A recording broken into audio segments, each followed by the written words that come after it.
और मेरा नाम कमल।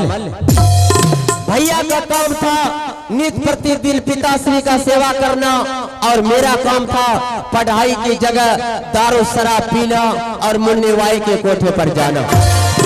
ये बात हमारे भैया और पिताजी को पता चल गया कि कमलराज पढ़ाई की जगह दारू शराब पीता है और मुन्नी वाई के कोठे पर जाता है। वो लोग धीरे धीरे पैसा देना बंद कर दिया और मुझे दारू शराब के बिना जिंदा रहना हराम हो गया। बस एक दिन आवेश में आकर इन्हीं हाथों से पिताजी की हत्या कर दिया। क्या स्वामी जी आप अपने हाथ से अपने पिताश्री की हत्या कर दिए? हाँ महारानी, ऐसा मुझे नहीं करना चाहिए था, लेकिन मैं जो कुछ भी किया हूँ इस संपत्ति के लिए किया हूँ। सोचा कि पिताजी खत्म हो जाएंगे और भैया इस राज को छोड़कर 14 वर्ष के लिए जुदा हो जाएंगे। इस हिमाचलपुर शहर में इस उंगली को मैं जिधर घुमाना चाहूंगा इस उंगली के सहारे पूरे पर जाकर घूमेंगे। और ऐसा करके दिखाया। जिस दिन मेरा भैया इस राज को इस महल को छोड़कर बस एक कदम आगे बढ़ाया कि उसके साथ में देवी समान भाभी माँ भी जा रही थी। लेकिन महारानी उस देवी समान भाभी माँ को इस महल की इज्जत समझकर अपने महल में रख लिया। क्या स्वामी जी आप इस महल में भाभी जी हैं? हाँ हाँ महारानी। स्वामी जी मैं भाभी जी से मिलने के लिए चाहती हूँ। लेकिन महारानी मेरी देवी समान भाभी माँ से मिलने से पहले तुम ध्यान पूर्वक सुन लो। जब इस संपत्ति के लिए राजा दशरथ जैसे पिता को अपने हाथों से हत्या कर दिया, इसी संपत्ति के कारण मर्यादा पुरुषोत्तम राम जैसे भाई को 14 वर्ष के लिए अपने नजर से जुदा कर दिया। और तुम मेरी महारानी आज से हिमाचलपुर शहर की राजमाता कहलाएगी। आदरणीय महारानी कि कभी तुम मेरे संपत्ति के बीच में दखल अंदाजी करने का प्रयास नहीं करना, वरना तुम्हें भी राम नाम सच कर दूंगा। नहीं स्वामी जी मैं ऐसे नहीं करूंगी। आदरणीय महारानी कि कभी तुम मेरे रास्ते के कांटे बनने की प्रयास नहीं करना, वरना मेरे जैसा बुरा कोई नहीं होगा। ठीक है स्वामी जी। तो ठीक है, साइड में खड़ी हो जाओ और मैं देवी समान भाभी माँ को आवाज लगा रहा हूँ और मेरी देवी समान भाभी माँ के जरिए मेरे महल में कदम रखने की प्रयास करेगी। ठीक है स्वामी जी।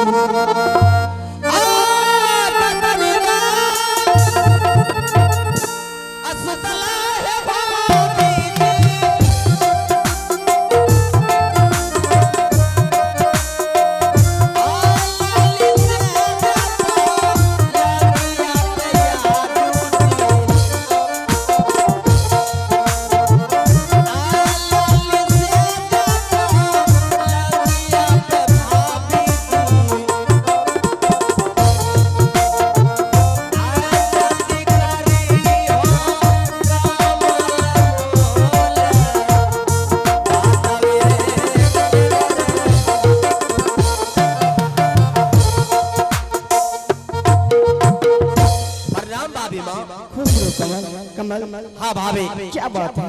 अरे भाभी शादी समय इतना जोर जोर से क्यों आवाज लगाया, तुम्हें कुछ मालूम नहीं? मुझे कुछ मालूम नहीं है कमल। इस समय दरबार से आवाज लगाने का कारण इस प्रकार है कि कमलराज शादी करके वापस आया। क्या तुमने शादी कर लिया कमल? हाँ हाँ भाभी। लेकिन कमल इस महल में कोई काम करने से पहले जब तक भाभी माँ से पूछते नहीं थे तो इस महल में कोई काम नहीं करते थे। हाँ भाभी। लेकिन आज तुमने शादी कर लिया और मुझे पूछे भी नहीं। अरे इन सब बातों को छोड़ो भाभी, तुम्हारी छोटी बहन बहुत देर पहले से तुम्हारे इंतजार कर रही है। उसे महल ले जाने के प्रयास करो। और महारानी अभी से कुछ देर पहले जिस देवी समान भाभी माँ के बारे में तुम्हें सब कुछ डिटेल में समझा रहे थे, यही मेरी देवी समान भाभी माँ है। अरे मेरे महल में कदम रखने से पहले एक बार मेरी सीता जैसे भाभी माँ के चरणों में प्रणाम कर लो महारानी। ठीक है स्वामी जी। हेलो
शादी करके आया था, इस समय महारानी के साथ मुझे सुहाग रात मनाना चाहिए था।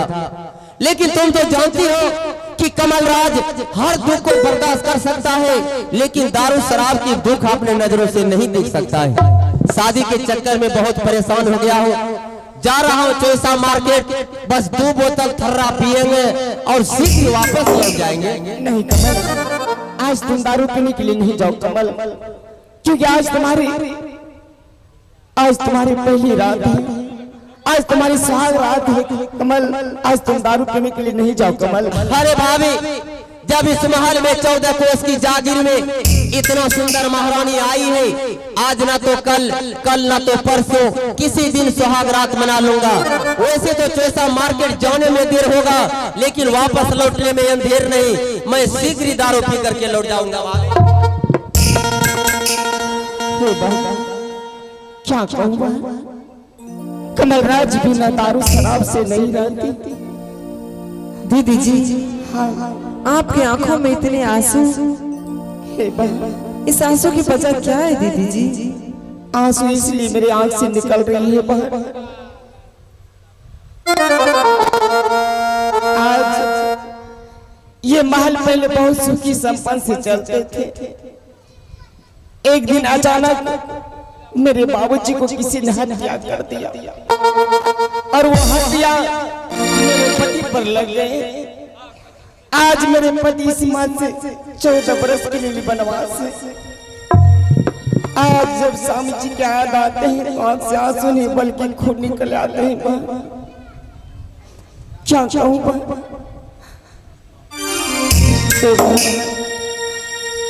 मैं इस मन में गर्भवती हूँ।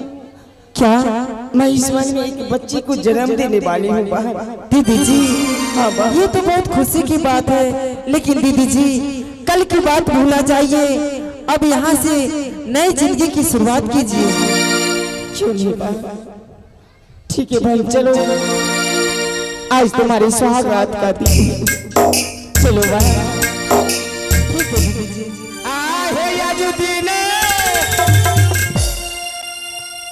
चल गे पहिया